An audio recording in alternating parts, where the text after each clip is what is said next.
So when looking at areas in a possible roadmap to automate your supply chain, there is different aspects to each area that you want to be able to look at in detail and be able to do it.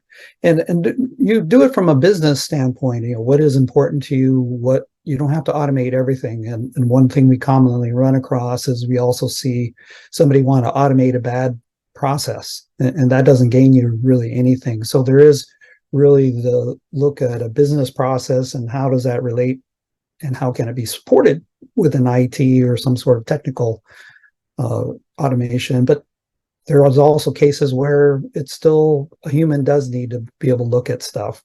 As we mentioned earlier, AIs and everything, but there's certain abilities that humans have and will always have that decisions need to be made. And so I don't necessarily want to leave that to a machine to make those kind of informed information. And there's just too much to be able to encapsulate that into some sort of business process or create a business rule using coding. I mean, I've seen spaghetti code that's thousands of lines long trying to automate some of these things, whereas human could do that in seconds. So anyway, that's some of the things we want to look at as far as through, if you're going to do order management, look at the aspects of how are your orders flowing? What are the cancellations? How are shipment confirmations? A big topic these days is inventory visibility, which we'll get into a little bit more details as far as what that really means.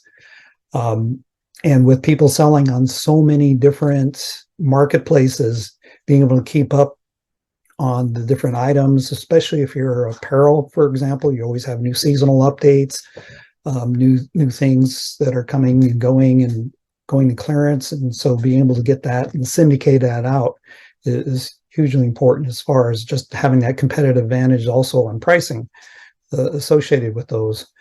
Around returns, of course, this is a area, especially with the holidays coming up, that I don't think enough attention is paid to. And I think I always joke that I've actually earned my CPA talking to accounting departments about return processing and all the challenges that is involved with doing refunds versus exchanges and store credits and everything else that's associated with that.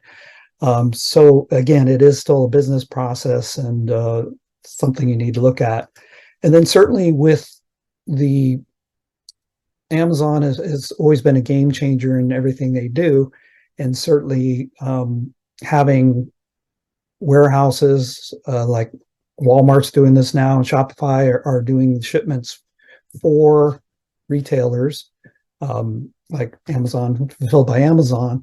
You need to be able to replenish them with new stock. And so how is that done? And so there's a lot of areas that I'll touch on a little bit later associated with that.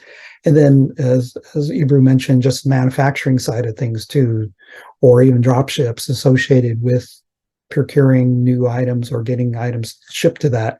All those things have certain logistical challenges that you need to be able to address and then be able to hopefully find where areas that can be automated and make some improvements along the way.